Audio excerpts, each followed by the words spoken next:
ওয়াজিব। এই কুরবানিটা ওয়াজিব তাদের উপর যাদের উপর জাকাত ফরজ, যাদের উপর জাকাত ফরজ। আমরা জানি যে জাকাতের মাল 1 বছর একটা মানুষের কাছে থাকতে হয়। জাকাতের যে অর্থটা স্বর্ণ গয়না নগদ টাকা হোক, একটা বছর মানুষের কাছে থাকতে হয়, তখন তার উপর জাকাত আসে।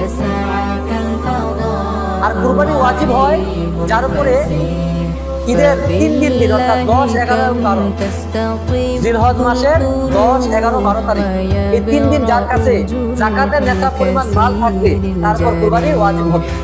স্বর্ণের দিকে দেখতে গেলে 7.5 ভরি স্বর্ণ, 7.5 ভরি দামটা হয়। আর রূপার দিকে ধরতে গেলে আপনার 52.5 ভরি রূপা, বর্তমান সময়ে 70-80 হাজার টাকার মতো হবে। এই টাকাটা যদি কোনো মানুষের কাছে ঈদের দিন সকাল থেকে নেওয়া অর্থাৎ 10 তারিখ, 10, 11, 12 এই 3 দিন যদি কারো কাছে এই টাকাটা থাকে, তাহলে তার উপর কুরবানি কি হয়ে যাবে? ওয়াজিব।